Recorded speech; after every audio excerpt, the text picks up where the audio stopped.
Hello, কি অবস্থা সবার?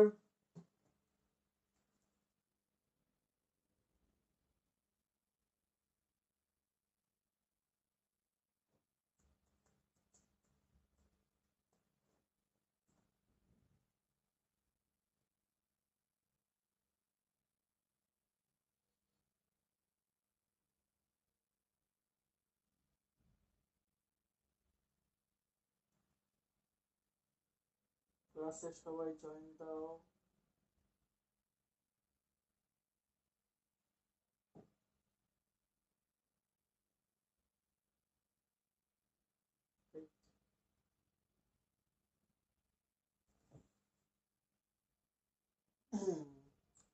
সৃষ্টি প্রেজেন্ট, কুসুম পাল প্রেজেন্ট। স্যার কেমন আছেন? হ্যাঁ, এই তো আছি ভালো মোটামুটি। তোমরা কেমন আছো? হ্যাঁ, আর বুশরা প্রেজেন্ট। হ্যাঁ, ওকে, ঠিক আছে। আমরা আর দুইটা ক্লাস অনলাইন করাবো। ঠিক আছে, একটা হচ্ছে এই ব্রায়োফাইট টেরিডোফাইটের উপর কোশ্চেন সলভিং ক্লাস, এবং আরেকটা হচ্ছে ঘাস ফড়িং এর উপর কোশ্চেন সলভিং ক্লাস। ঠিক আছে, সিকিউ এমসিকিউ সলভ। দেন আমাদের মোটামুটি অনলাইন ক্লাস শেষ। তারপর তো আমরা এক্সাম নেব বুধবার থেকে। দেন এরপরে বুধবার থেকে আবার আমরা কন্টিনিউ ক্লাস করাবো 4টা এবং 5:30টার ব্যাচে। ঠিক আছে, আচ্ছা, ওকে, ফাইন। তো মোটামুটি অনেকে প্রেজেন্ট আছে। আমরা আজকে ক্লাস শুরু করি। একটু ক্লাসটা হয়তো লেন্থি হতে পারে, মানে 1-1.5 ঘন্টার মতো টানতে পারি। একটু সবাই মনোযোগ দিয়ে দেখো। হোপফুলি তাড়াতাড়ি আমরা শেষ করতে পারবো, বাট দেখা যাক কি হয়। ঠিক আছে, আমার আইডিয়া অনুসারে মনে হচ্ছে একটু টাইম লাগতে পারে। তো আমরা আজকে শুরু করব একদম বেসিক লেভেল থেকে ধরবো। ঠিক আছে, আমরা আজকে শুরু করব জনুক্রম দিয়ে। জনুক্রম জিনিসটা কি? ওকে, জনুক্রম দিয়ে একটু শুরু করি। জনুক্রম হচ্ছে, আমরা জানি যে প্রত্যেকটা এক্সামটা কি এই বুধবার শুরু হবে। হ্যাঁ হ্যাঁ, এই যে আসতেছে বুধবার, এই বুধবার থেকে এক্সামটা হবে। ঠিক আছে, দেখেন জনুক্রম জিনিসটা কি। জনুক্রম হচ্ছে, আমরা জানি প্রত্যেকটা জীবের দেহে দুইটা দশা আসে, তাই না? দুইটা দশা, তার জীবন চক্রের দুইটা দশা বিদ্যমান। একটা হচ্ছে স্পোরোফাইটিক দশা, এবং আরেকটা হচ্ছে গ্যামিটোফাইটিক দশা। ঠিক আছে, একটা হচ্ছে গ্যামিটোফাইটিক দশা। তাহলে একটা হচ্ছে স্পোরোফাইটিক দশা এবং আরেকটা হচ্ছে কি গ্যামিটোফাইটিক দশা। সো এবার একটু খেয়াল করেন, এবার একটু আমরা খেয়াল করি। দেখেন প্রত্যেকটা জীব দেহে এই স্পোরোফাইটিক দশাটা আমরা দেখি তার কি ফর্মে। তার নরমালি দেহতে যে ফর্মে থাকে বা দেহতে যে কোষগুলো থাকে ওই কোষগুলোর ফর্মে দেখি, রাইট? আর গ্যামেটোফাইটিক দশাটা কখন দেখি? তাদের জনন কোষে, তাই না? এটা হচ্ছে উচ্চ শ্রেণীর উদ্ভিদের ক্ষেত্রে। তাহলে অলওয়েজ কি হয়, এই গ্যামেটোফাইটিক দশা থেকে স্পোরোফাইটিক দশা, আবার স্পোরোফাইটিক দশা থেকে গ্যামেটোফাইটিক দশা কি পর্যায়ক্রমে আবর্তিত হয়। তাহলে যদি কোনো জীবের গ্যামেটোফাইটিক দশা থেকে স্পোরোফাইটিক দশা এবং স্পোরোফাইটিক দশা থেকে গ্যামেটোফাইটিক দশার পর্যায়ক্রমে আবর্তন, ওয়ার্ডটাকে একটু হাইলাইট করি, পর্যায়ক্রমে আবর্তন, এই পর্যায়ক্রমে আবর্তনকে জনুক্রম বলা হয়। কি ক্রম? জনুক্রম বলা হয়। ঠিক আছে, ক্লিয়ার? আচ্ছা, তার মানে আমি আরেকবার বলতেছি জনুক্রমের সংজ্ঞাটা। কোন জীবের জীবন চক্রে স্পোরোফাইটিক দশা থেকে গ্যামেটোফাইটিক দশা এবং গ্যামেটোফাইটিক দশা থেকে স্পোরোফাইটিক দশার পর্যায়ক্রমে আবর্তনকে জনুক্রম বলা হয়, বা অল্টারনেশন অফ জেনারেশন বলা হয়। ঠিক আছে, এটা হচ্ছে জনুক্রম। তো এই জনুক্রম প্রদর্শন করে হচ্ছে আমাদের একটা জীব বা একটা উদ্ভিদ, এর নাম হচ্ছে টেরিস। টেরিস, ঠিক আছে, টেরিস। এটা উচ্চারণ কিন্তু পি উচ্চারণ হয় না। হ্যাঁ, ওই যে সাইকোলজি বানানোর মতো এখানে পি উচ্চারণ হয় না, টেরিস উচ্চারণ হবে। ঠিক আছে, সো টেরিস হচ্ছে এক ধরনের টেরিডোফাইট। সো ওয়ার্ডের সাথে মিল আছে, টেরিস টেরিডোফাইট। তো টেরিস হচ্ছে এক ধরনের টেরিডোফাইট বা ফার্ন বর্গীয় উদ্ভিদ। কোন বর্গীয়? ফার্ন বর্গীয় উদ্ভিদ। ফার্ন বর্গীয় উদ্ভিদ, ঠিক আছে, ফার্ন বর্গীয় উদ্ভিদ। সো টেরিস কি করে, সে তার জীবন চক্রে বা সে যে জননটা ঘটায় সেই জননের মধ্যে আমরা দেখি তার জীবন চক্রে স্পোরোফাইটিক দশা এবং গ্যামেটোফাইটিক দশা দুইটাই আছে। যেমন টেরিস, আমরা টেরিসের যে স্ট্রাকচারটা দেখি, অর্থাৎ টেরিসের যে উদ্ভিদটাকে দেখি, সেটা হচ্ছে তার স্পোরোফাইটিক দশা। দেন স্পোরোফাইটিক দশা থেকে তার স্পোর তৈরি হয়। ওই স্পোরটা হচ্ছে তার গ্যামেটোফাইটিক দশা। বুঝতে পারছি ভাই? চলেন আমরা একটু ডিটেলস জানি। হ্যাঁ, চলেন আমরা একটু ডিটেলস জানি। ধরেন ধরেন এটা হচ্ছে একটা টেরিস উদ্ভিদ, এটা হচ্ছে তার রাইজোম। ওকে, এটা হচ্ছে রাইজোম, এটা হচ্ছে তার মূল। ওকে, টেরিসের মূল। আর এখান দিয়ে কি আছে, তার পাতা আছে, তাই না? আমি একটু জাস্ট সংক্ষেপে একটু একটা চিত্র আঁকতেছি আমি শর্টকাটে। হ্যাঁ ভাই, একটু শর্টকাটে আর কি, বেশি বড় দিয়ে লাইছি এটা। ঠিক আছে, এরকম ধরো এখান দিয়ে আরেকটা আছে, এভাবে দুইটাই দিলাম। হ্যাঁ, হোপফুলি তোমরা বুঝবা। আর নিচ দিয়ে কি থাকে ভাই, সার্সটিনেট ভার্নেশন থাকে, তাই না? এই যে এভাবে পেঁচানো, এভাবে পেঁচানো কিছুই থাকে, তাই না? এরকম। ওকে, ঠিক আছে। আচ্ছা, তো এটা হচ্ছে একটা টেরিস উদ্ভিদ, ক্লিয়ার? তো টেরিসের এটা হচ্ছে তার পাতা, এই জিনিসটা হচ্ছে তার পাতা। এই জিনিসটা হচ্ছে কি ভাই, র্যাকিস। আমরা গত ক্লাসে বলছিলাম এটার নাম হচ্ছে র্যাকিস। হ্যাঁ, ওকে। আচ্ছা, এটাকে বলা হয় মুকুল অবস্থায় পাতা, মুকুল অবস্থার পাতা,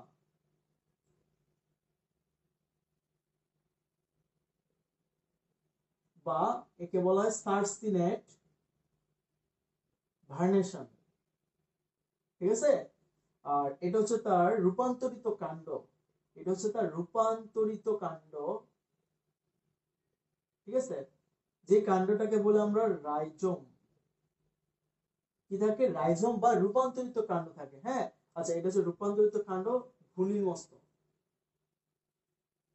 ঘূর্ণিমস্ত রূপান্তরিত কাণ্ড বা রাইজোম বলা হয় এটাকে।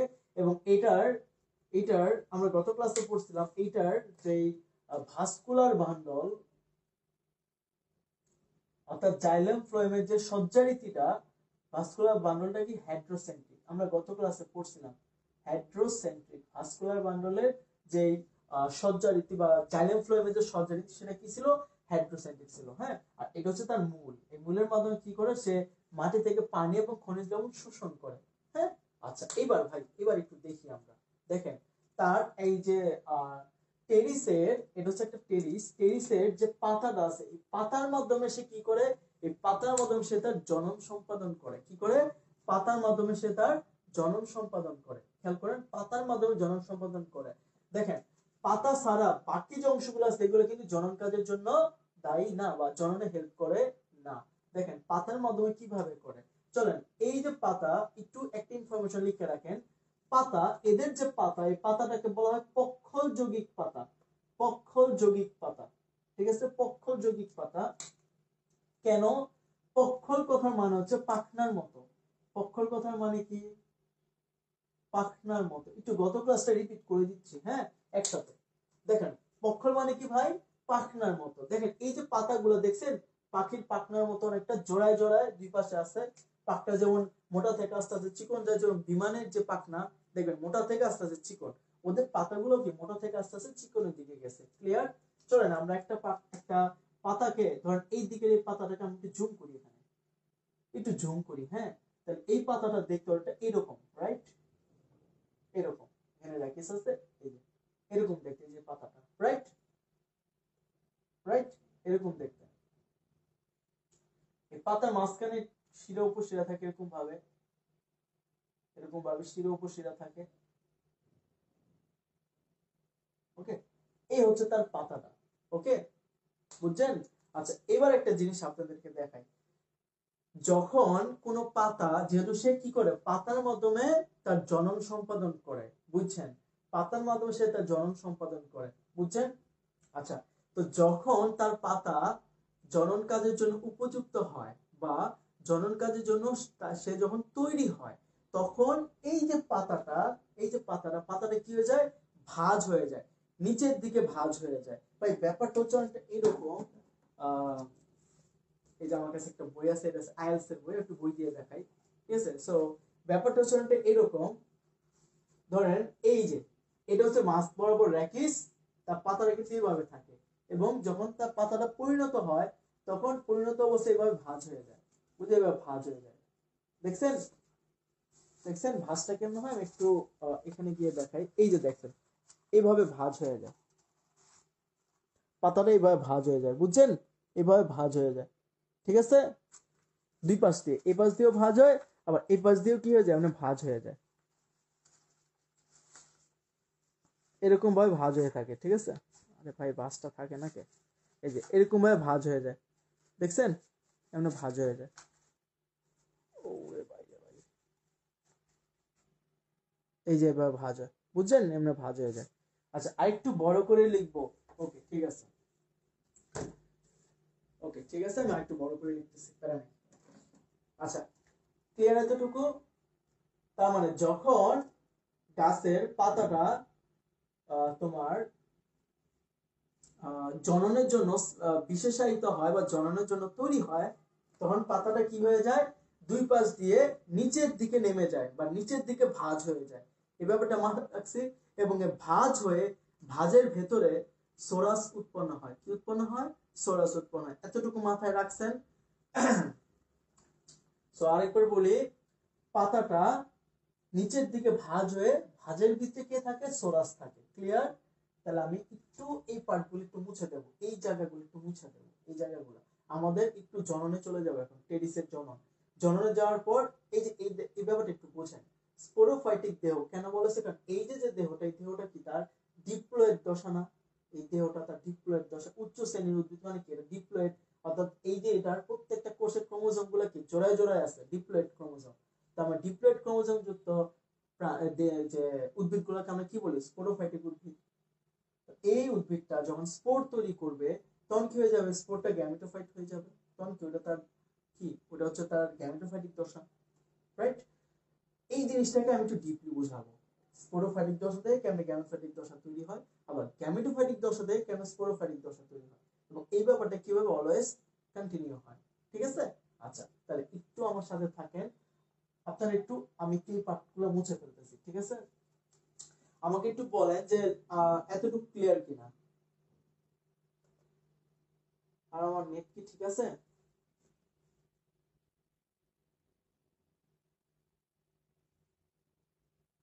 এতটুকু ক্লিয়ার কিনা আমাকে একটু জানান, তাহলে আমি ক্লিন করে দেবো, ঠিক আছে? আজকে একটু চিত্র চিত্র আঁকতে হবে অনেক।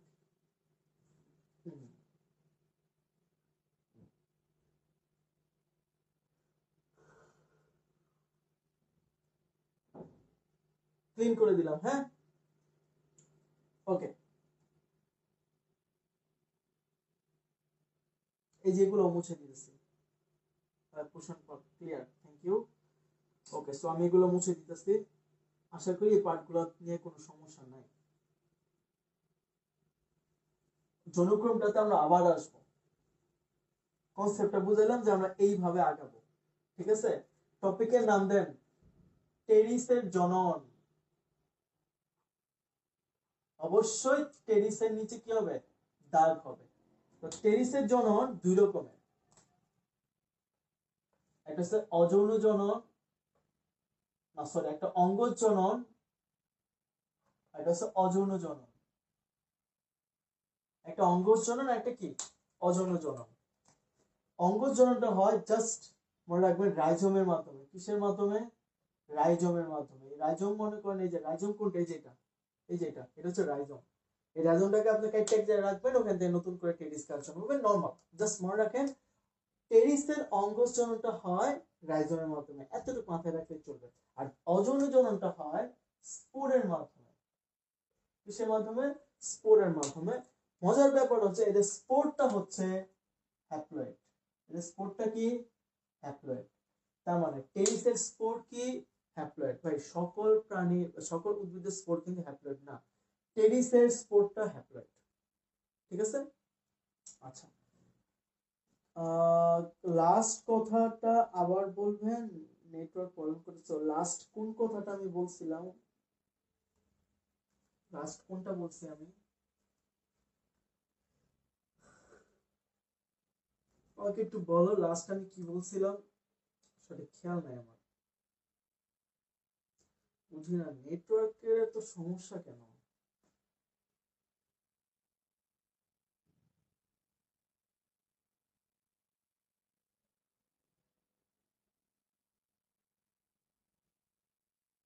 লাস্ট আমি কোন কথা বলছিলাম আমাকে একটু জানাও। দেখেন আমি একটু আগাই, হ্যাঁ, কমেন্ট করেন, আমি একটু সামনে আগাই। সো এখন আমরা চলে যাবো অযৌন জননে। ক্লিয়ার? অযৌন জনন যেটা স্পোরের মাধ্যমে ঘটে। চলেন কিভাবে ঘটে। দেখেন এই যে যে পাতা, আমরা কিন্তু ওই কি ওই যে কি ওই যে কোনটা, আমাকে একটু হিন্টস দাও। কোন জিনিসটা, মানে কোনটার পরে বলছিলাম।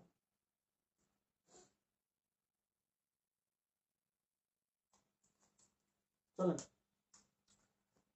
অযৌন জনন, এখন আমরা অযৌন জনন পড়বো। দেখেন এই যে পাতা, এটা হচ্ছে টেরিসের পাতা।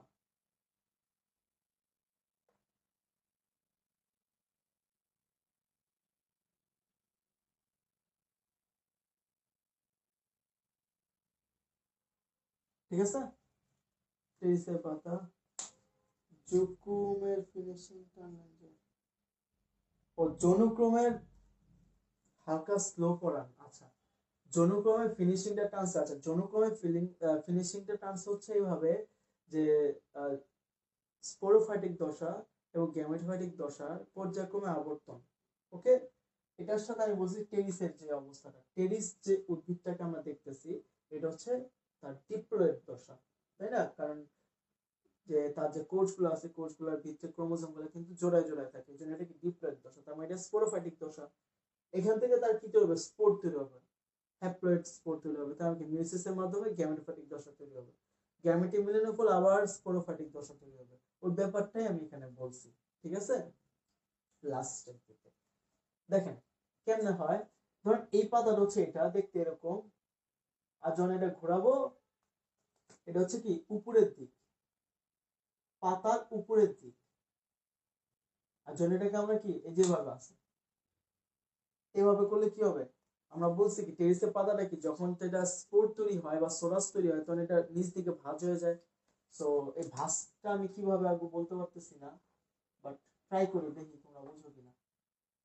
এরকম মেবি, এরকম দিলে বুঝবা, আই ডোন্ট নো তোমরা বুঝবা কিনা।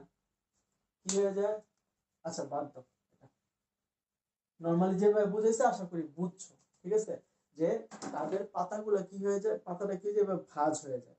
ক্লিয়ার? পাতাটা, আচ্ছা একবার সিম্পলি বলতে গেলে আমি যদি বলি, যখন কোন একটা পাতা শুকিয়ে যায়, শুকিয়ে দেখছো না দুই পাশ দিয়ে ভাঁজ হয়ে যায়, এটা হচ্ছে সেই কেস। ঠিক আছে, একদম সেই কেস। ওকে, কোন একটা পাতা যখন শুকিয়ে যায়, শুকিয়ে তো ভাঁজ হয়ে যায়, হ্যাঁ, যে দুই পাশ দিয়ে ভাঁজ হয়ে যায়, এটা হচ্ছে সেই কেস। তো আমরা যখন বোটানি, আমরা যখন তোলামের ল্যাবে কাজ করতেছিলাম, তখন আমরা টেরিস, হ্যাঁ টেরিসের এই যে এই যে পাতা যে ভাঁজ হয়ে গেছে, ভাঁজকৃত অংশটাকে কেটে আমরা ইসের নিচে সোলাস গুলাকে দেখছিলাম, মানে মাইক্রোস্কোপের নিচে, সেই দেখা গেছে, বুঝছো? আচ্ছা, হ্যাঁ, কিছু করি বা না করি, মনে করো যে 4টা ইয়ারে প্র্যাকটিক্যালি আমার এ প্লাস আসছে, বুঝছেন? মানে প্র্যাকটিক্যাল অ্যাটলিস্ট ভালো করছি। ওকে, আচ্ছা বাকিগুলো তো যা মন চায় তাই করি। দেখেন এই জিনিসটা দেখতে ঠিক কিরকম, আমরা এর পাতার একদম সাইডের একটা স্লাইস নিলাম, এই যে সাইড দিয়ে কিন্তু সাইডের, ওকে, বুঝছেন?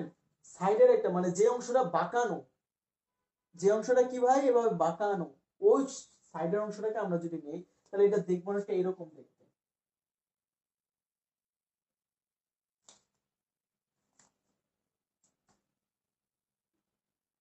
একটু তাড়াতাড়ি করি।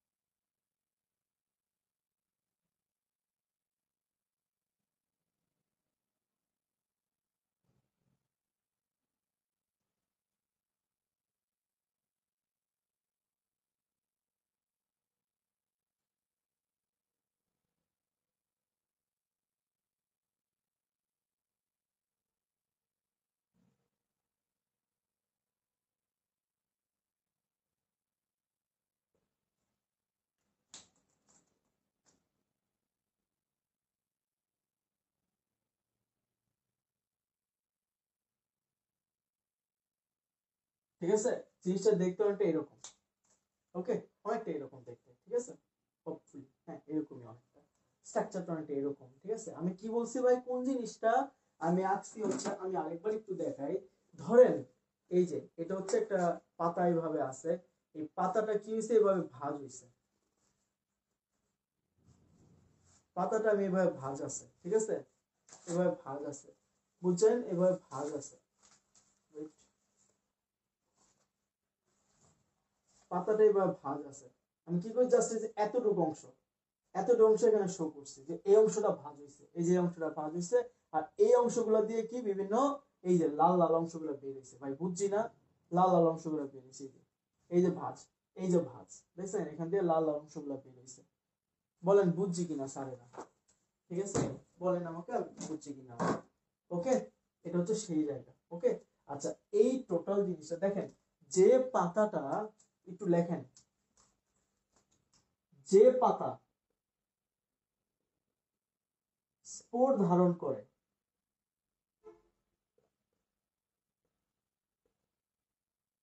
সেই পাতাকে আমরা কি বলবো, স্পোরোফিল, কি বলবো,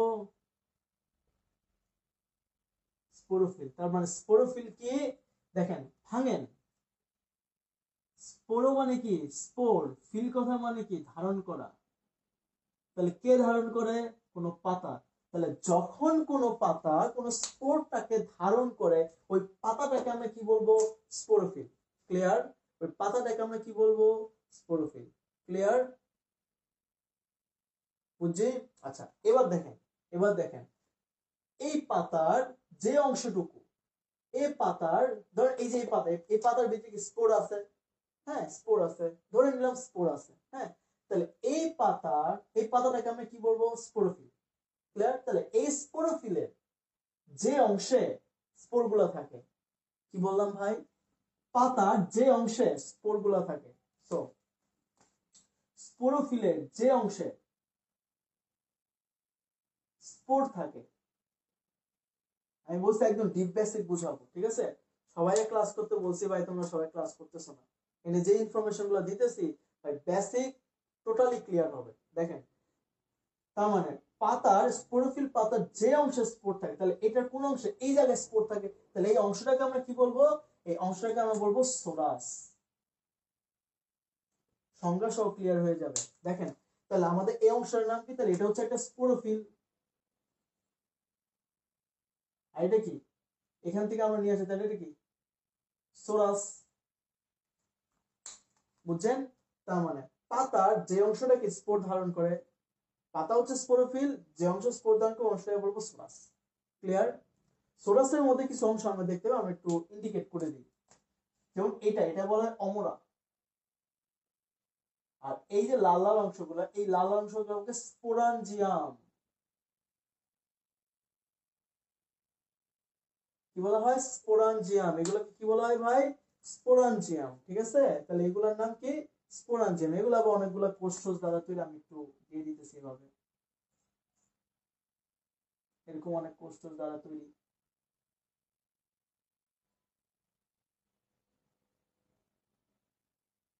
ঠিক আছে, এরকম, ঠিক আছে, ওকে।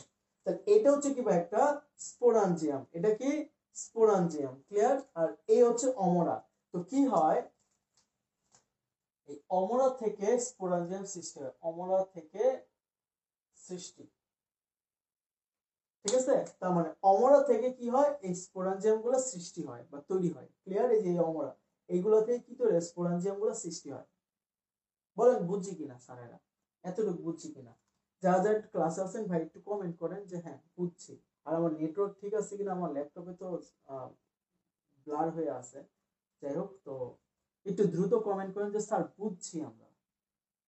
আমরা এখন এই যে স্পোরাঞ্জিয়ামের ভিতরে চলে যাব, একটা জিনিস বাদ করছে, একটা জিনিস একটু লেখেন, সেটা হচ্ছে এই যে যে ভাঁজটা খাইছে, এই ভাঁজটার নাম, এই যে ভাঁজটার নাম, এই যে ভাঁজটা, এতটুকু ভাঁজটার নাম হচ্ছে ফলস ইন্ডুইসিয়াম, ইন্ডুইসিয়াম, ঠিক আছে, ফলস ইন্ডুইসিয়াম, অর্থাৎ স্পোরোফিলের যে অংশ বা সোরাসের যে অংশটা কি ভাঁজ হয়ে গেছে, পাত্র হয়ে ভাঁজ হয়ে গেছে, ভাঁজকৃত অংশ কি বলা হয়, ফলস ইন্ডুইসিয়াম কি বলা হয়?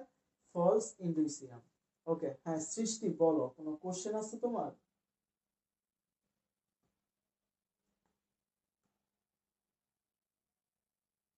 নেট আমার সাথে বেইমানি করতেছে? ও আচ্ছা, তোমার সাথে বেইমানি করতেছে? বেইমানি করলে তো সমস্যা।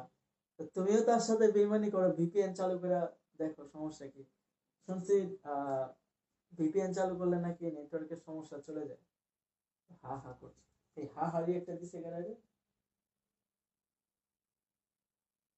পুষি কে? কিরে পুষি, তুই হা হা দেশকে?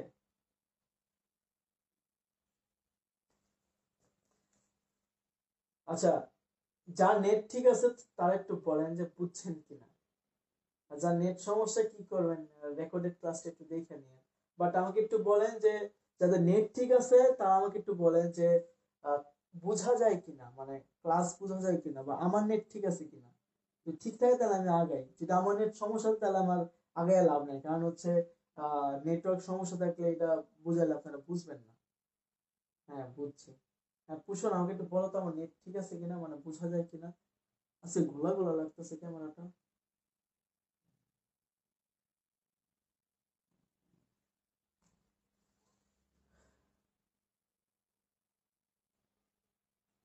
আচ্ছা, ফোরাস এর সংজ্ঞাটা আবার বলেন। ফোরাস, ফোরাস, ফোরাস না, এটা হচ্ছে সোরাস। সোরাস, এটা সোরাস।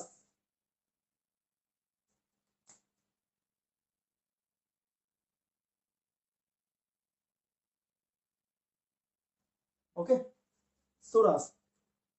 সোরাসের সংজ্ঞা, স্পোরোফিলের যে অংশে স্পোর থাকে, এই যে স্পোরোফিল এর যে অংশে স্পোর গুলো থাকে ওই অংশটাকে বলা হয় কি?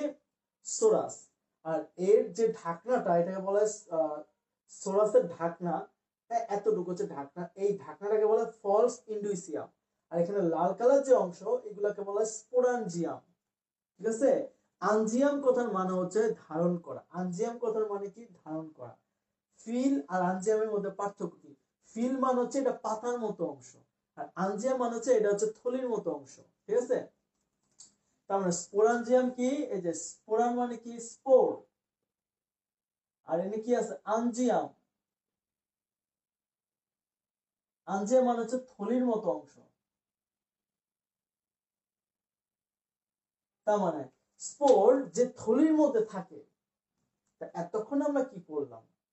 স্পোর যে পাতার মধ্যে থাকে স্পোরোফিল, যে অংশে স্পোর থাকে সোরাস, সোরাসের ভিতরে আবার যে থলির মধ্যে স্পোরটা থাকে তাকে বলা হয় স্পোরাঞ্জিয়াম। ভাই বুঝছি, বুঝছি। স্পোরটা যে পাতায় থাকে স্পোরোফিল, এই পাতা থেকে পাতার যে অংশে স্পোরোফিল স্পোর থাকে এটা সোরাস। আর ওই সোরাসের ভিতরে যে থলির মধ্যে স্পোর থাকে এটা হচ্ছে স্পোরাঞ্জিয়াম। দেখছেন কি ঝামেলা ঝামেলা? এটি আপনারা যদি বাসায় পড়তে যান, এটি রিসার্চ করে জীবনেও পারবেন না। বুঝছেন? ঝামেলা, প্রচুর ঝামেলা। ওকে, এই যেভাবে কিওয়ার্ড ধরে ধরে পড়লে পারবেন, মানে আপনি কিওয়ার্ড করতে পারবেন, কিওয়ার্ড তো আপনার বইতে নাই। ঠিক আছে? আচ্ছা, আমি এই পার্টটা মুছে দিলাম। ঠিক আছে, এই পার্টটা মুছে দিলাম, এই যে পার্টটা আমাদের এটা লাগবে। তো আমি কি করলাম, এটা মুছে দিই। হ্যাঁ, এবার এই দিকে আসি একটু। দেন এখন আমি এই জিনিসটাকে আমরা এখন এই যে স্পোরাঞ্জিয়ামটাকে ধরে নিয়ে আসি। হ্যাঁ, স্পোরাঞ্জিয়ামটা এরকম ছিল, রাইট?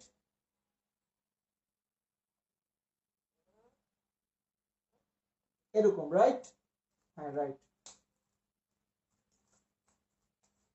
এর মধ্যে আবার বেশ কিছু কোষ আছে এরকম ভাবে।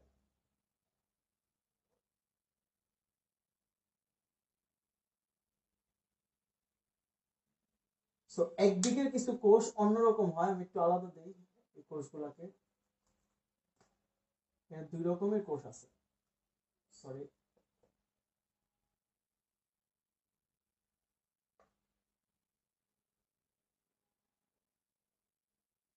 ওকে, দেখেন,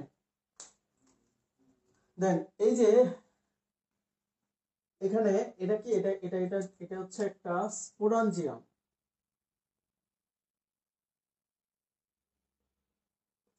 তো স্পোরাঞ্জিয়ামের দুইটা অংশ, এটা হচ্ছে এটার নাম হচ্ছে ক্যাপসুল, আর এই যে নিচেরটা এটা হচ্ছে বৃন্ত। তার মানে ভাই স্পোরাঞ্জিয়ামের কয়টা অংশ? স্পোরাঞ্জিয়ামের দুইটা অংশ, একটা হচ্ছে ক্যাপসুল এবং একটা কি বৃন্ত বা বোটা। বোটা মানে কি যেটা দ্বারা সংযুক্ত থাকে, দেখছেন এই যে অমরার সাথে সংযুক্ত আছে, বৃন্ত বা বোটা। আর একটা কি ক্যাপসুল, ক্যাপসুল মানে কি এটা খালি জায়গার ভিতরে স্পোর থাকবে। তো ক্যাপসুলের মধ্যে আবার দুইটা অংশ আছে, একটা হচ্ছে অ্যানুলাস এবং একটা হচ্ছে স্টোমিয়াম। একটা অ্যানুলাস আর একটা কি স্টোমিয়াম। নীল সবুজ কালার যে অংশটা আছে এটা, এই কোষগুলোকে বলা হয় অ্যানুলাস, আর নীল কালার যেটা এটা বলা হয় কি স্টোমিয়াম। তার মানে সবুজ কালার যে অংশটা কি বলা হয় অ্যানুলাস। আচ্ছা নেট প্রবলেমের কারণে আমি বুঝতেছি না ঠিক মতো, ক্লাসটা পরে করে নিব। আচ্ছা ঠিক আছে, পরে সলভ করে দেবো না, তাই না? তার মানে এটাকে বলা হয় অ্যানুলাস আর নীলটাকে বলা হয় স্টোমিয়াম। ভাই একটু খেয়াল করেন, এই অ্যানুলাস এবং স্টোমিয়ামের মাঝখানে যে জায়গাটা আছে, অ্যানুলাস এবং স্টোমিয়ামের মাঝে যে জায়গাটা আছে ভাই একটু দেখেন, এই জায়গার ভেতরে কি থাকে? এই জায়গার ভেতরে হচ্ছে আমাদের বিভিন্ন স্পোর গুলা থাকে, বিভিন্ন স্পোর মাতৃকোষ গুলা থাকে। এর ভিতরে কি থাকে? আমাদের স্পোর মাতৃকোষ গুলা থাকে। এর ভিতরে কি থাকে? স্পোর মাতৃকোষ গুলা থাকে। ঠিক আছে, এর ভিতরে কি থাকে ভাই? স্পোর মাতৃকোষ গুলা থাকে। তাহলে আমাদের অ্যানুলাস এবং কি স্টোমিয়াম, অ্যানুলাস এবং স্টোমিয়ামের মাঝখানে কি থাকে? আমাদের অ্যানুলাস এবং স্টোমিয়ামের মাঝখানে কি থাকে? মাঝখানে থাকে হচ্ছে স্পোর মাতৃকোষ। ঠিক আছে, আর এই স্পোর মাতৃকোষের চারপাশে যে কোষগুলো থাকে, আবার কি কয় স্পোর মাতৃকোষ থাকে, আর এর চারপাশে যে কোষগুলো থাকে,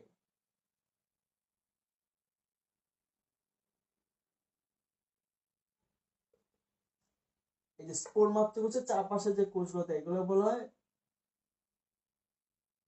গর্ভাশয়ের কোষগুলোকে স্পোরোজেনাস মনে হয়, স্পোরোজেনাস, হ্যাঁ স্পোরোজেনাস টিস্যু।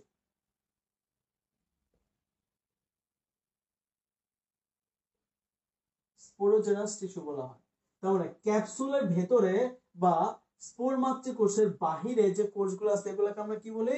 Sporogenous tissue. ঠিক আছে, ক্যাপসুলের টোটাল ক্যাপসুলের ভেতরে তাহলে আমরা মোটামুটি চার ধরনের জিনিস পাইতেছি। একটা হচ্ছে বাইরের দিকে অ্যানুলাস এবং স্টোমিয়াম, ভিতরের দিকে স্পোরোজেনাস টিস্যু আর কি স্পোর মাতৃকোষ। ঠিক আছে, মূলত স্পোরোজেনাস টিস্যু গুলো থেকেই কি হয়? স্পোর মাতৃকোষ গুলো উৎপন্ন হয়। ক্লিয়ার? আচ্ছা, তারপর এই স্পোর যেহেতু এটা মাতৃকোষ, তার মাতৃকোষ কি হবে? মিউসিসের মাধ্যমে বিভাজন হবে এবং মিউসিসের মাধ্যমে স্পোর তৈরি করবে। হইলো স্পোর। দেখেন যেহেতু মিউসিস হইছে, তার মানে কি এটা হ্যাপ্লয়েড হয়ে গেল না? স্পোরটা কি হয়ে গেল? হ্যাপ্লয়েড হয়ে গেল। ক্লিয়ার? কি বর্ণের একটু মনে রাখেন, স্পোরটা হচ্ছে বাদামি বর্ণের, বাদামি বর্ণের স্পোর তৈরি করবে। ক্লিয়ার? কি বর্ণের ভাই? বাদামি বর্ণের স্পোর তৈরি করবে। তার মানে স্পোর মাতৃকোষ মিউসিস প্রক্রিয়ায় বিভাজিত হয়ে স্পোর বাদামি বর্ণের স্পোর তৈরি করবে। ওকে, বাদামি বর্ণের স্পোর তৈরি করবে। তারপর আসি, আচ্ছা বাদামি বর্ণের স্পোর তৈরি করবে। স্পোর যখন এর ভিতরে তৈরি হবে, তার ভিতরে ক্যাপসুলের ভিতর যখন স্পোর তৈরি হবে, তখন এই স্টোমিয়াম, তখন কি এই যে স্টোমিয়াম, এই স্টোমিয়ামে পানি শোষণ ক্ষমতা কমে যাবে বা এর ভিতরে পানির পরিমাণ কমে যাবে। তখন এই জায়গাটা শুকাইয়া যাবে। শুকাই গেলে কি হবে? স্টোমিয়াম তোমার শুকাইয়া ফেটে যাবে। তখন স্টোমিয়াম ফেটে কি হয়? স্টোমিয়াম ফেটে কি হয়? এই স্পোর গুলা বাইরে বেরিয়ে যায়। তাহলে স্পোর বাইরে বের হয় কিভাবে? স্পোর বাহিরে নির্গত হয় কিভাবে? দেখেন, স্পোর বাহিরে নির্গত হয় প্রথমে পানি কমে যায়, ক্যাপসুলের ভিতরে পানি কমে যায়। পানি কমে গেলে কি হয়? পানি কমে গেলে টোটাল ক্যাপসুলটা শুকিয়ে যায়। ক্যাপসুল কি হয়? টোটাল ক্যাপসুলটা শুকিয়ে যাবে। ঠিক আছে, তারপর কি হয়? স্টোমিয়াম, এই যে স্টোমিয়ামটা ফেটে স্পোর বেরিয়ে যায়। ঠিক আছে, সো আমরা স্পোর গুলোকে বের করে দিছি। একটু কমেন্ট করেন যে আমরা বুঝছি। স্পোর বের হওয়া পর্যন্ত, মানে স্পোরকে আমরা বের করে দিছি এই পর্যন্ত ক্লিয়ার কিনা সবাই আমাকে একটু জানান। স্পোর বের করে দিছি এই পর্যন্ত ক্লিয়ার কিনা, কমেন্ট। তাহলে দেখেন স্পোর কিন্তু আমার হ্যাপ্লয়েড। তাহলে হ্যাপ্লয়েড মানে কি ভাই, আমরা কিন্তু গ্যামেটোফাইটিক দশায় ঢুকে গেছি এখন, বুঝছেন? এত হ্যাপ্লয়েডের আগ পর্যন্ত স্পোর মাত্রিকোষ পর্যন্ত যে কথাবার্তাগুলো বলছে এগুলো কি ডিপ্লয়েড। ঠিক আছে, যখন মিউসিস হয়েছে মিউসিসের পর কি হ্যাপ্লয়েড। তার মানে মিউসিসের পর থেকে নিষেকের আগ পর্যন্ত দশাটা কি হবে, হ্যাপ্লয়েড দশা বা গ্যামেটোফাইটিক দশা। ওকে আমরা একটু পর পড়বো এটা, ঠিক আছে? এরপর আমি একবার সিরিয়ালি বুঝাই দিতেছি। বা একটু কমেন্ট করেন, ডু কমেন্ট ফার্স্ট। ক্লিয়ার এতটুকু? কার কোনো সমস্যা থাকে আমাকে একটু বলেন।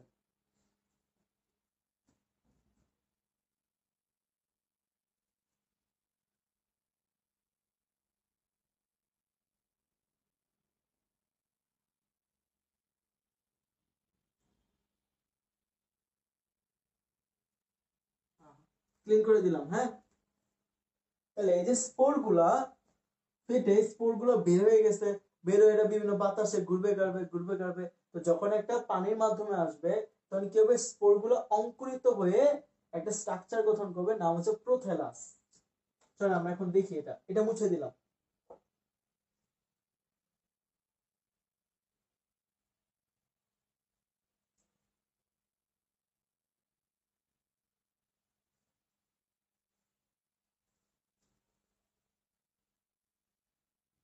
আচ্ছা, তাহলে এতক্ষণ আমরা কি কি পড়লাম, আমরা একটু একটা চার্ট তৈরি করি, ঠিক আছে?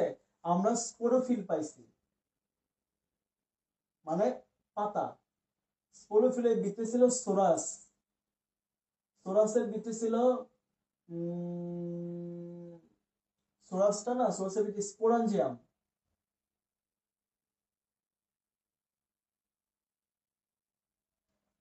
স্পোরাঞ্জিয়াম, স্পোরাঞ্জিয়ামের ভিতরে কি ছিল, স্পোর মাতৃকোষ। স্পোর মাতৃকোষটা কি হয়েছে, মিউসিসের মাধ্যমে স্পোর তৈরি করছে, রাইট? তার মানে আমার এই পর্যন্ত মিউসিসের আগ পর্যন্ত এটা কি ডিপ্লয়েড, আর মিউসিসের পরে স্পোর থেকে এখন এটা কি হ্যাপ্লয়েড দশা। বুঝতে পারছি? চল এখন এই স্পোরটা অঙ্কুরিত হয়ে কি গঠন করে এটা আমরা দেখি, ঠিক আছে? তাই টেরিসের জনন। এখন স্পোর অঙ্কুরিত হয়ে, সঠিক পরিবেশে অঙ্কুরিত হয়ে প্রোথেলাস গঠন করে। ভাই কি গঠন করে, প্রোথেলাস গঠন করে। ক্লিয়ার? প্রোথেলাস গঠন করে, ক্লিয়ার? কি গঠন করে, প্রোথেলাস গঠন করে। প্রোথেলাস গঠন দেখেন সবুজ বর্ণের স্বভুজী। প্রোথেলাস কি সবুজ বর্ণের স্বভুজী এবং কি হচ্ছে স্বাধীন। স্বাধীন মানে কি, সে অন্য কারোর উপর ডিপেন্ড করে না, এবং এটা দেখতে কি হৃৎপিণ্ডাকার। ঠিক আছে, এটা দেখতে হৃৎপিণ্ডাকার। তো চলেন জিনিসটা একটু আঁকি। হৃৎপিণ্ডাকার প্রোথেলাসটা দেখতে অ্যাকচুয়ালি কেমন,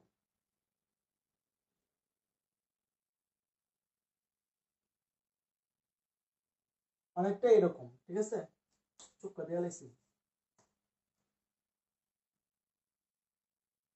অনেকটা এরকম। ওকে, একটু খাস দিলে ভালো হয়, এরকম আর কি। ঠিক আছে, ওকে। সো এর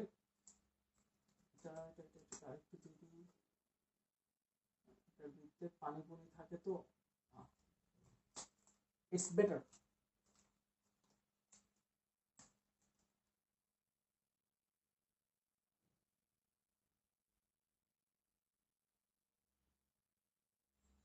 তো একটা মিনিট সময় দাও আমাকে, আমি একটু এঁকে নিই।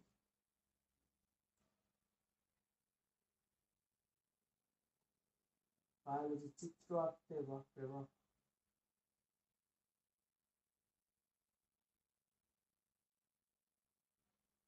ওকে ওকে, আর নিচের দিকে আছে এরকম এরকম কিছু জিনিস।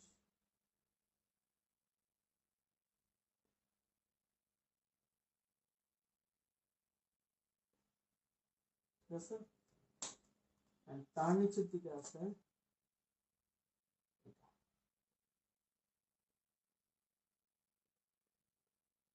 আচ্ছা, এটা কিসের চিত্র? এটা হচ্ছে প্রোথেলাসের চিত্র।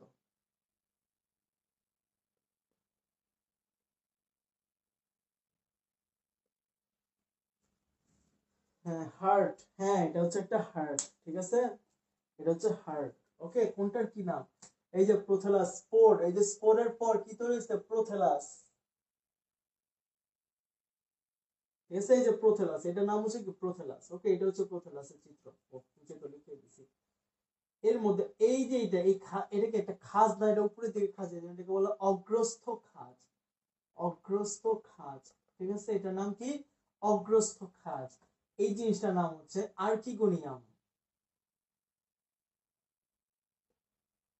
এই জিনিসটার নাম হচ্ছে কি? আর্কিগোনিয়াম। আর এটার নাম হচ্ছে অ্যানথেরিডিয়াম।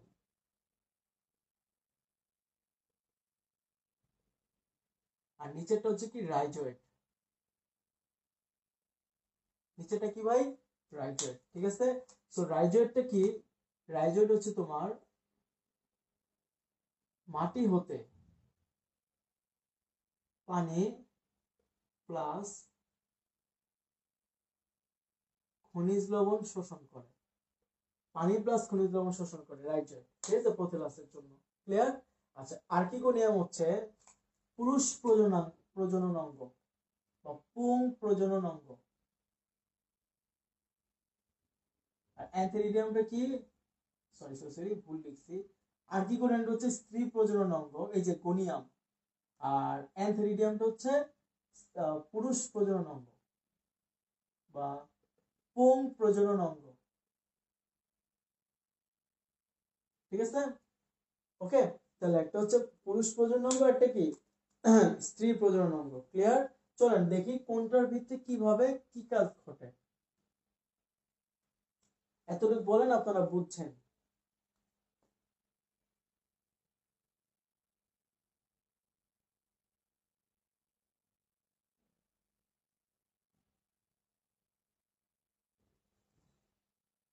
যদি বুঝে থাকেন আমি তাহলে পরবর্তী পার্টে চলে যাই। এটা রাখতে হবে। তো ফার্স্টে আমরা দেখবো হচ্ছে আর্কিগোনিয়ামে কিভাবে ডিমান্ড উৎপন্ন হয়। হ্যাঁ ক্লিয়ার, থ্যাংক ইউ। আর্কিগোনিয়ামে ডিমান্ড উৎপন্ন, সেখানে এটা একটু মুছে দিলাম। হ্যাঁ, আর্কিগোনিয়ামে ডিমান্ড উৎপন্ন,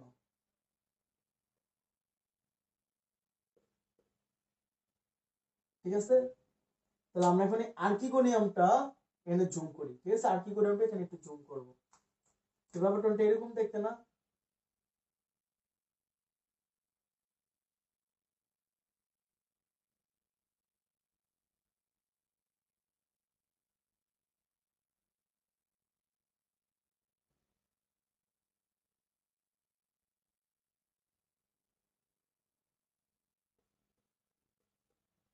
ঠিক আছে, দেখতে অনেকটা এরকম। ওকে, আশেপাশে বেশ কিছু কোর্স আছে, আমরা একটু আমি যাবি ওগুলা বসাই দিয়ে পাবো।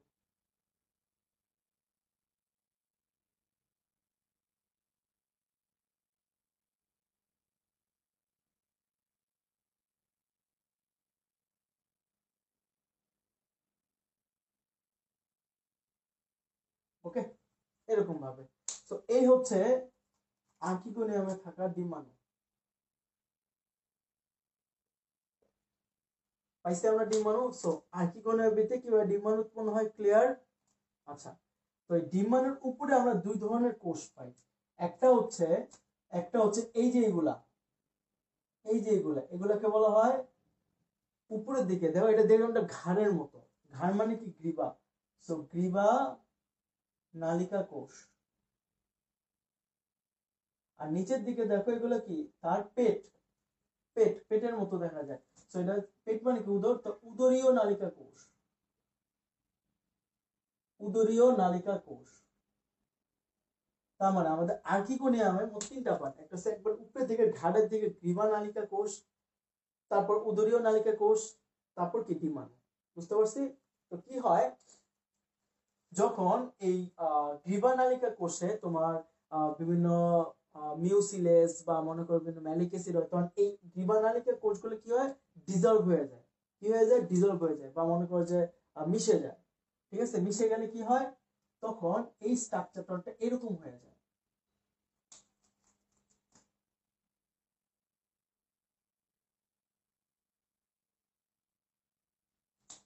আমি জাস্ট ইনফর্মালি আর কি, ঠিক আছে।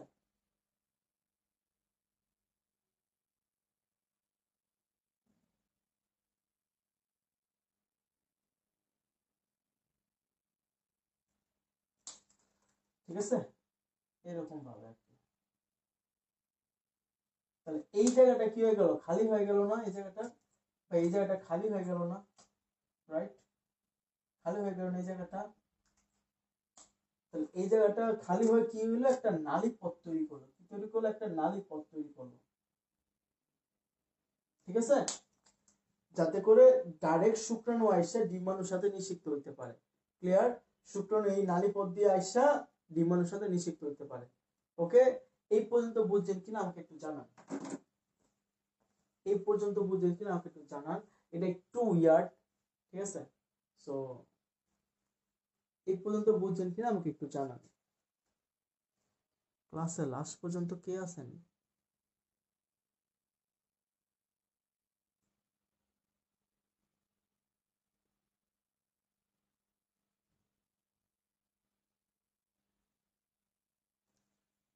ক্লিয়ার? এই পর্যন্ত ক্লিয়ার কিনা আমাকে একটু জানান, দ্রুত জানান, যারা যে আছেন আমাকে একটু জানান। ঠিক আছে, তাই মুছে দিলাম।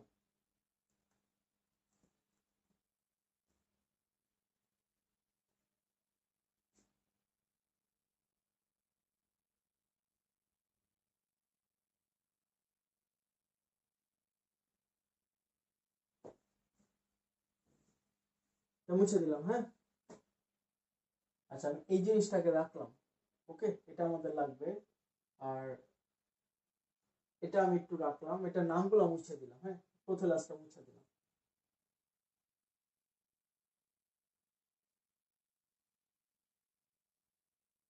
আচ্ছা, আমরা উপরের দিকে আঁকি, হ্যাঁ। এটা হচ্ছে ডিম্বাণু, আর এখানে হচ্ছে শুক্রাণু। ঠিক আছে, তাহলে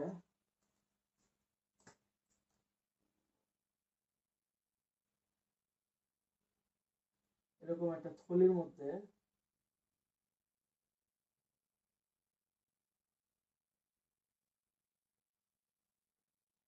এরকম একটা থলির ভিতরে কি থাকে আমাদের, এরকম একটু শুক্রাণু মাতৃকোষ থাকে। ভাই কি থাকে এগুলা?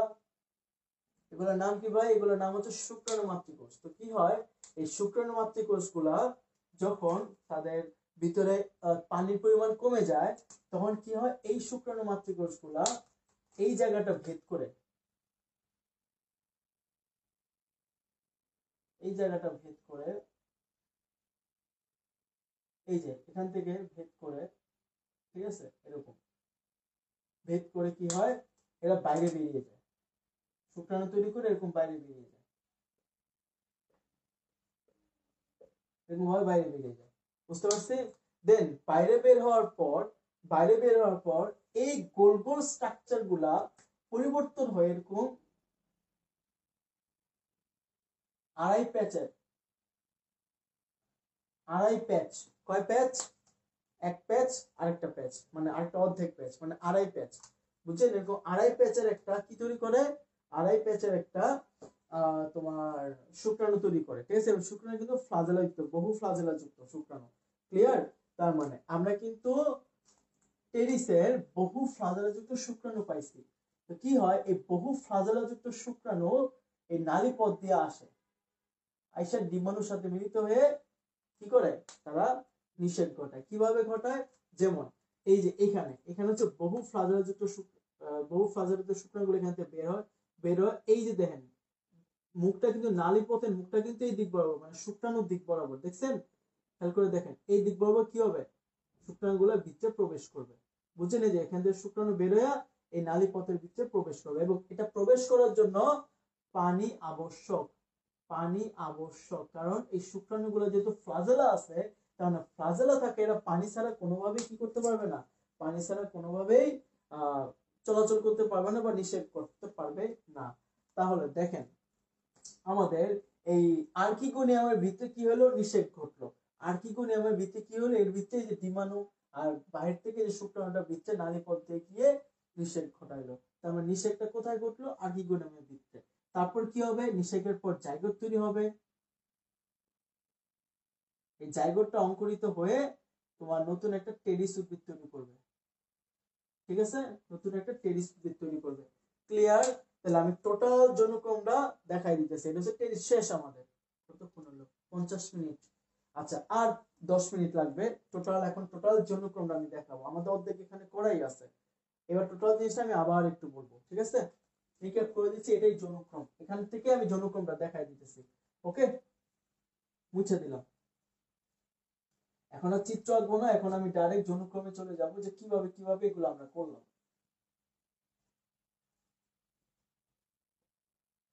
দেখেন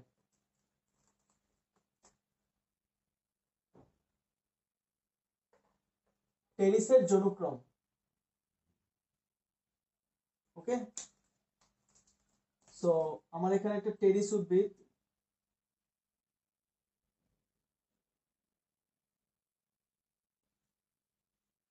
ঠিক আছে, সে কিন্তু ডিপ্লয়েড। এর যে পাতা, এই পাতার নাম কি, স্পোরোফিল পাতা। এই পাতার মধ্যে সোরাস থাকে, সোরাসের অভ্যন্তরে স্পোরাঞ্জিয়াম, এর ভিতরে স্পোর মাতৃকোষ। স্পোর মাতৃকোষগুলো মিউসিসের মাধ্যমে স্পোর তৈরি করছে। ঠিক আছে, আমি স্পোরটা অন্য কালি দিয়ে লিখি, কালো কালি দিয়ে লিখি। স্পোর তৈরি করছে। স্পোরটা অঙ্কুরিত হইয়া হৃৎপিণ্ড আকৃতির প্রোথ্যালাস তৈরি করছে। প্রোথ্যালাসটা ভিতরে দুইটা জিনিস পাইছে, একটা হচ্ছে আর্কিগোনিয়াম, একটা কি অ্যান্থেরিডিয়াম, তাই না? প্রোথ্যালাস হৃৎপিণ্ড আকার, যেটা উপরের দিকে ছিল আর্কিগোনিয়াম, নিচের দিকে অ্যান্থেরিডিয়াম। আর্কিগোনিয়ামের ভিতরে গনিয়া না তোমার কি ছিল, ডিমাণু ছিল, ডিমাণু উৎপন্ন হয়েছিল। অ্যান্থেরিডিয়ামের ভিতরে শুক্রাণু উৎপন্ন হয়েছিল। ঠিক আছে, ফ্লাজেলা যুক্ত শুক্রাণু উৎপন্ন হয়েছিল। তবে শুক্রাণু এবং ডিমাণু মিলনের ফলে জাইগোট তৈরি হয়েছিল। রাইট, জাইগোট তৈরি হয়েছিল। এই জাইগোটটা মাইটোসিসের মাধ্যমে বিভাজিত হয়েছে। আচ্ছা দাঁড়াও,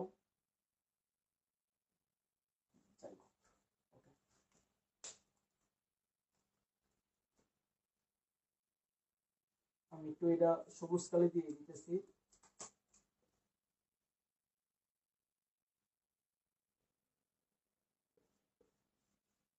আচ্ছা, জাইগোট তৈরি হয়েছে। জাইগোটটা বারবার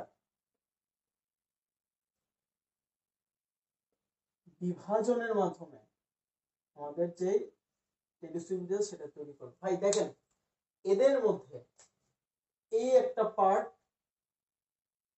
আর এই একটা পার্ট, এই পার্টটা হচ্ছে হ্যাপ্লয়েড আর এই পার্টটা হচ্ছে ডিপ্লয়েড। সব 2n আর এখানে সব n। দেখেন মিওসিসের আগ পর্যন্ত সব ডিপ্লয়েড, জাইগোটের পর পর্যন্ত সব ডিপ্লয়েড। মিওসিসের পর থেকে জাইগোটের আগ পর্যন্ত সব কি হ্যাপ্লয়েড। তাহলে বলেন টেরিসের জীবনে একবার হ্যাপ্লয়েড দশা, ডিপ্লয়েড দশা, আবার হ্যাপ্লয়েড দশা, আবার ডিপ্লয়েড দশা। এই দশাটা কি বারবার এইভাবে রানিং হইতেছে না? দেখছেন এই চক্রটা বারবার রানিং হবে না? একটা একটা টেরিসের লাইফে এই চক্র, এই যে চক্রটা, এই চক্রটা কি বারবার রানিং হবে? তাহলে এই ব্যাপারটাকে আমরা কি বলবো, জনুক্রম। এটা হচ্ছে টেরিসের জনুক্রম, অল্টারনেশন অফ জেনারেশন, জনুক্রম। ঠিক আছে, এটা বলা হয় জনুক্রম। তো জনুক্রমের ক্ষেত্রে কি দেখি আমরা, জনুক্রমের ক্ষেত্রে আমরা দেখি যে এদের জনুক্রমে হ্যাপ্লো তোমার এই যে যে দশাটা, গ্যামেটোফাইটিক দশাটা কি কম আর স্পোরোফাইটিক দশাটা কি বেশি। তো আমি একটু লিখি এদের যৌনক্রমের একটা বৈশিষ্ট্য। টেরিসের যৌনক্রমের বৈশিষ্ট্য কি? গ্যামেটোফাইটিক দশা কম,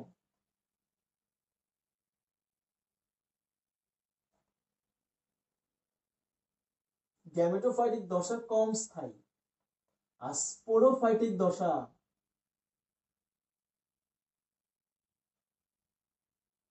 বেশি স্থায়ী, তাই না?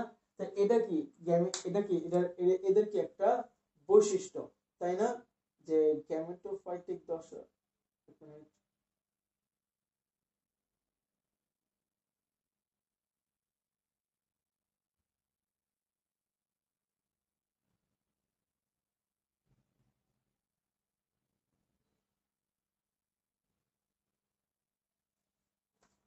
ওকে চাইছিলাম।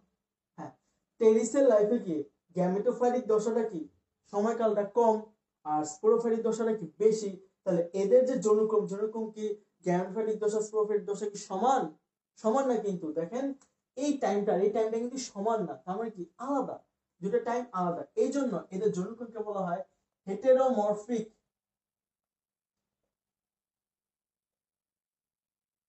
যৌনক্রম। কেন হেটেরোমরফিক বলা হয়? এই যে মরফিক ওয়ার্ডটা আছে মরফ থেকে, মরফ মানে হচ্ছে আকার, আর হেটেরো মানে কি অসমান। তার মানে টেরিসের যৌনক্রম, এই যৌনক্রমের ভিতরে আছে কি ভাই দুইটা জিনিস, একটা হচ্ছে গ্যামেটোফাইটিক দশা, একটা কি স্পোরোফাইটিক দশা। তার মানে হেটেরোমরফিক যৌনক্রমে গ্যামেটোফাইটিক দশা এবং স্পোরোফাইটিক দশার যৌনক্রম দুইটা কি অসমান আকার আকৃতি বিশিষ্ট, অর্থাৎ এই টাইপটা আর এই টাইপটা কি সমান না, দুইটা এটা কম এটা বেশি। এই জন্য এই যৌনক্রমটাকে কি বলা হয়? হেটেরোমরফিক যৌনক্রম। আমাদের টোটাল চ্যাপ্টার শেষ, বুঝছেন? দেখেন আপনারা বুঝছেন কিনা, আপনারা যখন বই দেখবেন দেখবেন এগুলাই আছে। সো আমাদের মোটামুটি চ্যাপ্টার আমরা শেষ করে দিছি। টেরিসের টেরিসের যৌনক্রম শেষ, টেরিসের জনন শেষ। হ্যাঁ, হোপফুলি আপনারা সবাই ক্লিয়ার। মোটামুটি 57 মিনিটে আমরা আমাদের ক্লাস শেষ করে দিয়েছি, ভাবছিলাম আজকে 1-1.5 ঘন্টার মতো লাগবে। যাই হোক, একটু টেনে পড়াইছি যদিও।